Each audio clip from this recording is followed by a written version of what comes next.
லூக்கா எழுதிய நற்செய்தி அதிகாரம் 1 இறை வசனங்கள் 5 முதல் 25 முடிய. யூதேய நாட்டில் ஏரோது அரசனாக இருந்த காலத்தில் அபியா வகுப்பை சேர்ந்த செக்கரியா என்னும் பெயர் கொண்ட குரு ஒருவர் இருந்தார். அவர் மனைவி ஆரோனின் வழிவந்தவர். அவர் பெயர் எலிசபெத்து. அவர்கள் இருவரும் கடவுள் பார்வையில் நேர்மையானவர்களாய் விளங்கினார்கள். ஆண்டவருடைய அனைத்து கட்டளைகளுக்கும் ஒழுங்குகளுக்கும் ஏற்ப குற்றமற்றவர்களாய் நடந்து வந்தார்கள். அவர்களுக்கு பிள்ளை இல்லை, ஏனெனில் எலிசபெத்து கருவுற இயலாதவராய் இருந்தார். மேலும் அவர்கள் வயது முதிர்ந்தவர்களாயும் இருந்தார்கள். தம்முடைய பிரிவின் முறை வந்தபோது செக்கரியா கடவுளின் திருமுன் குருத்துவ பணி ஆற்றி வந்தார். குருத்துவ பணி மரபுக்கு ஏற்ப ஆண்டவரின் திருக்கோவிலுக்குள் சென்று தூபம் காட்டுவது யாரென்று அறிய சீட்டு குலுக்கி போட்டபோது அது செக்கரியா பெயருக்கு விழுந்தது. அவர் தூபம் காட்டுகிற வேளையில் மக்கள் கூட்டத்தினர் அனைவரும் வெளியே இறைவனிடம் வேண்டிக் கொண்டிருந்தனர். அப்பொழுது ஆண்டவருடைய தூதர் ஒருவர் தூப பீடத்தின் வலப்பக்கத்தில் நின்றவாறு அவருக்கு தோன்றினார். அவரை கண்டு செக்கரியா அச்சமுற்று கலங்கினார்.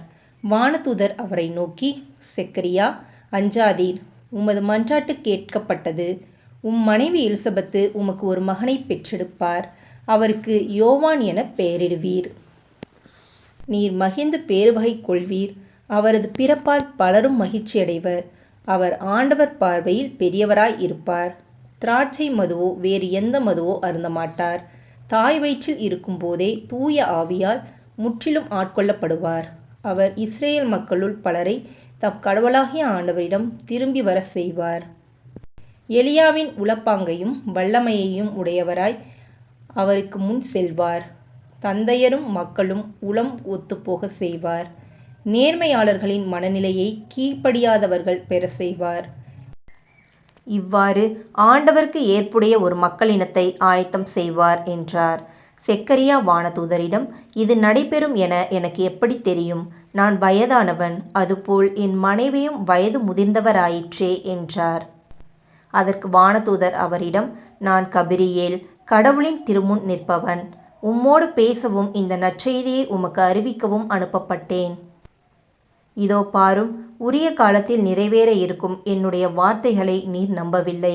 ஆதலால் அவை நிறைவேறும் வரை நீர் பேச்சற்றவராய் இருப்பீர். உம்மால் பேசவே இயலாது என்றார். மக்கள் செக்கரியாவுக்காக காத்திருந்தனர். திருக்கோவிலில் அவர் காலந்தாழ்த்துவதை குறித்து அவர்கள் வியப்படைந்தார்கள். அவர் வெளியே வந்தபோது அவர்களிடம் பேச முடியாமல் இருந்தார்.